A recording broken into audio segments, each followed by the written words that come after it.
Rail shooters are a genre of game that's more or less a dead breed these days, mostly because of how linear, short, and, by virtue of their length, repetitive they've always been. If you've never personally played a rail shooter before, you'd be forgiven for not knowing much about them because this style of game is seldom made today, and no large studio or publishing house would ever really spend a meaningful development or advertising budget on having one made. They still exist, though, in varying levels on the indie market, which is what brings us to the game for Squadron Phoenix. To be clear, I received a copy of this game for free from the developers, but I was also eyeing it up and had played the demo of the game long before they independently offered a product key to me. The straight and skinny here is For Squadron Phoenix is a game that does its best to harken back to the glory days of rail shooters, specifically the Starfox franchise, while also introducing familiar, modern game mechanics. There's a good foundational build in this game, which is helped by the art direction that blends the aesthetics of early 3D polygon geometry and a retro super neon color scheme.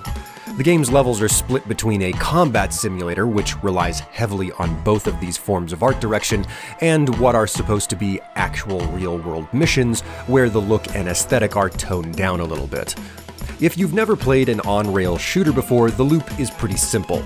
Your entire goal is to shoot everything you can and avoid getting hit while you are automatically moved along the level. In short, there's very little agency in First Squadron Phoenix and rail shooters as a whole. In a very real sense, the entire goal of this game is to just survive and try to get a high score in the process. That isn't to say that the levels have no variation, however, as there are a few different paths for your ship to take, you just have no control over how that route is chosen during each mission. Something that is in this game that was non-existent in the legacy titles it draws inspiration from are skill points you can spend between missions to upgrade your shields, weapons, and how fast you charge your ultimate abilities. The addition of this mechanic is really a no-brainer and fits in perfectly with the game's structure, but it was a big surprise to me when I encountered it simply because you see so few rail shooters these days. So it's a little bit difficult to put two and two together when you never have a reason to think of this particular subgenre of action game. Unfortunately, though, the application of upgrading your ships is a bit hollow here with how there are only a total of 8 levels to play through, and only 5 of them grant upgrade points on completion or failure. This is actually the biggest weakness of First Squadron Phoenix: its length. I'm not an advocate for judging if a game is worth the money you spend on it based on playtime alone, but I completed this game in roughly 6 hours, with the first 5 spent unlocking all of the upgrades and reaching the final level. Beyond that, the game does not allow you to skip any dialogue during the story missions, which can be rather annoying when you have to reattempt certain levels, which again, there are only 8 of.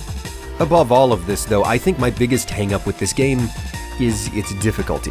I play video games for a living, which means I have an above-average gaming skill, but I'm also not particularly good with rail shooters, bullet hell, or any game that really asks you to dodge enemy attacks with precision. My concern is how, as nice as this game looks, as smooth as it handles, and as fun as it is to upgrade your ship and then decimate the enemies in earlier levels, that this game's difficulty curve is geared above the skill of an average player who may pick up the title, but far below that of anybody who really revels in these types of games, which have thoroughly become a niche.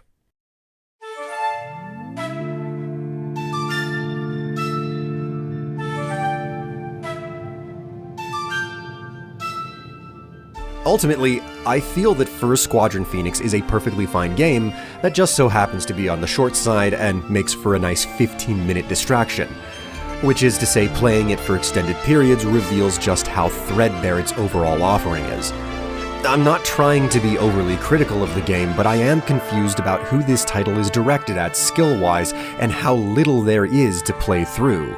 Which is a shame because I have indeed had fun with this game, but at the price point of $20, I'd probably be a bit sour had I shelled out for it instead of being offered a free copy for review.